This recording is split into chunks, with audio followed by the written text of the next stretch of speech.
Dinas Perindustrian dan Perdagangan Kabupaten Mimika, Provinsi Papua, Selasa 10 November 2020 membongkar pasar SP2 yang berlokasi di Kelurahan Timika Jaya. Pembongkaran pasar ini untuk kemudian dilakukan penataan sehingga dapat tertata dengan baik. Pembongkaran pasar SP2 dilakukan menggunakan alat berat dan mendapatkan pengawalan dari tim gabungan, mulai dari Polsek Mimika Baru, Dinas Satpol PP, dan Dinas Perhubungan. Pembongkaran pasar ini sempat diwarnai aksi protes dari para pedagang. Mereka beralasan sudah lama berdagang di pasar tersebut dan belum memiliki tempat sehingga meminta waktu untuk mencari tempat yang baru. Setelah dilakukan komunikasi dan pendekatan oleh tim gabungan yang dipimpin Kepala Disperindak Mimika Mikael Gomar, pembongkaran pasar bisa dilakukan tanpa adanya perlawanan. Para pedagang hanya bisa pasrah saat lapak mereka dibongkar. Mereka kemudian mengemasi barang-barang dagangan mereka. Kepala Disperindak Mikael Gomar mengatakan penataan pasar SP2 ini setelah pendataan para pedagang pada pekan lalu, di mana sebelumnya sudah dilakukan sosialisasi kepada para pedagang termasuk mama-mama Papua.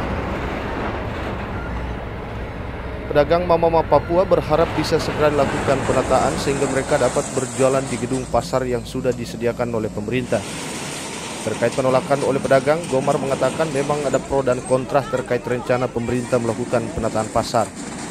Namun dengan komunikasi secara persuasif dan pendekatan humanis, para pedagang bisa menerima. Tetapi para pedagang berharap peran dari pemerintah untuk mempersiapkan lokasi sementara agar bisa melakukan aktivitas jual beli.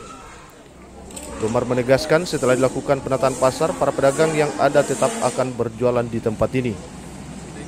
Gomar belum memastikan apakah nantinya akan dibangun gedung baru seperti di pasar sentral.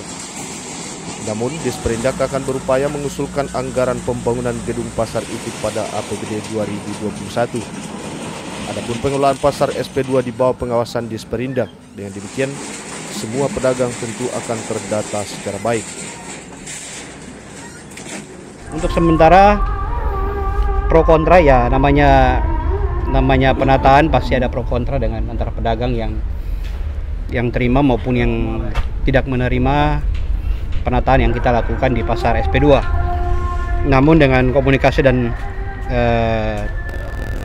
komunikasi secara persuasif dan juga humanis pendekatan, mereka bisa menerima dan mereka juga berharap peran dari pemerintah untuk mempersiapkan sementara lokasi atau tempat yang mereka bisa melakukan aktivitas transaksi penjualan.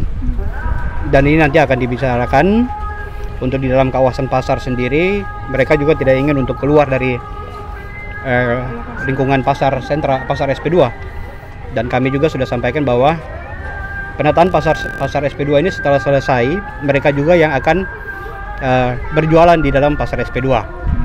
Mereka tidak diusir, tidak dikeluarkan dari pasar SP2, tetapi setelah penataan selesai mereka akan dibagikan tempat los untuk pembangunan lapak sementara untuk mereka dapat tetap berjualan di pasar SP2.